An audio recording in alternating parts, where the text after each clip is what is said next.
O Jornal Nacional teve acesso com exclusividade a um trecho de um relatório do COAF sobre movimentações bancárias suspeitas de Flávio Bolsonaro.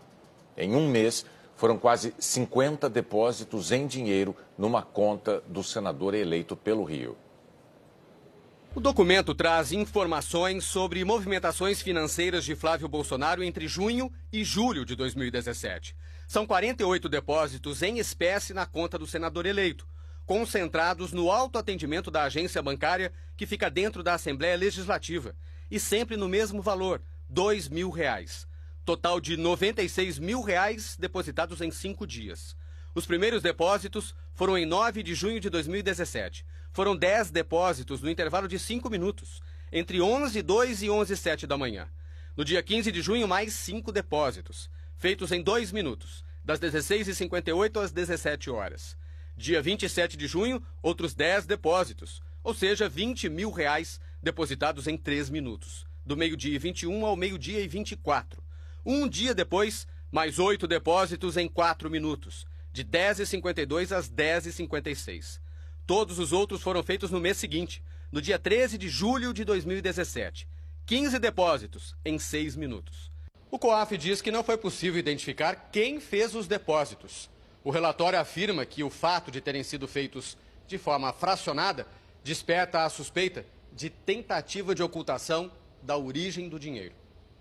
O COAF classifica que tipo de ocorrência pode ter havido com base numa circular do Banco Central, que trata da lavagem de dinheiro. A realização de operações que, por sua habitualidade, valor e forma, configuram artifício para a burla da identificação dos responsáveis ou dos beneficiários finais. O documento obtido com fontes da nossa reportagem está identificado como item 4 e faz parte de um relatório de inteligência financeira, o RIF. O Jornal Nacional apurou que esse novo relatório de inteligência foi pedido pelo Ministério Público do Rio, a partir das investigações sobre movimentação financeira atípica de assessores parlamentares da Assembleia Legislativa. O primeiro relatório tratava da movimentação de servidores da Alerj. Desta vez, o MP pediu ao COAF para ampliar o levantamento. A suspeita é que funcionários dos gabinetes devolviam parte dos salários, numa operação conhecida como rachadinha. O Ministério Público pediu o novo relatório ao COAF em 14 de dezembro e foi atendido no dia 17, um dia antes de Flávio Bolsonaro ser diplomado senador. Portanto, segundo o MP, ele não tinha foro privilegiado na ocasião. Por causa desse relatório, Flávio Bolsonaro questionou a competência do MP. Flávio pediu ao Supremo Tribunal Federal a suspensão temporária da investigação e a anulação das provas. Ele foi citado no procedimento aberto pelo Ministério Público do Rio contra Fabrício Queiroz. O ex-assessor de Flávio Bolsonaro é investigado por movimentação suspeita de R$ 1.200.000 durante um ano.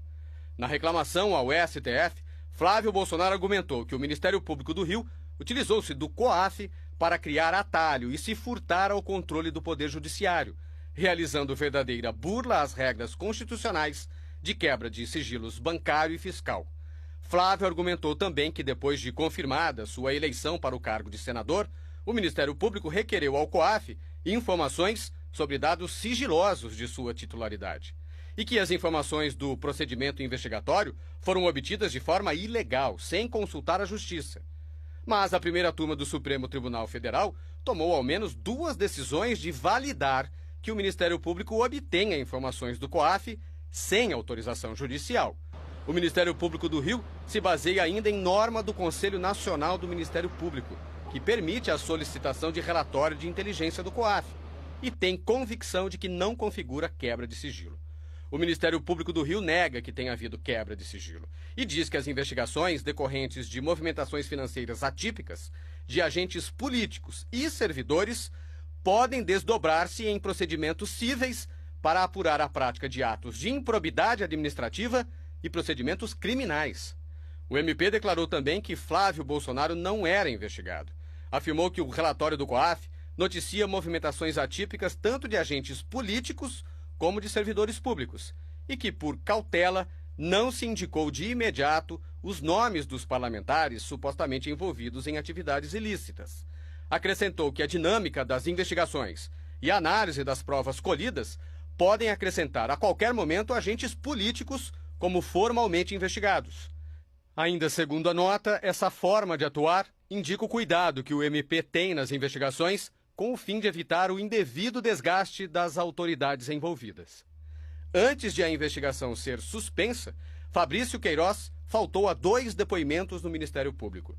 E Flávio Bolsonaro disse que só ia dar explicações depois de conhecer os autos.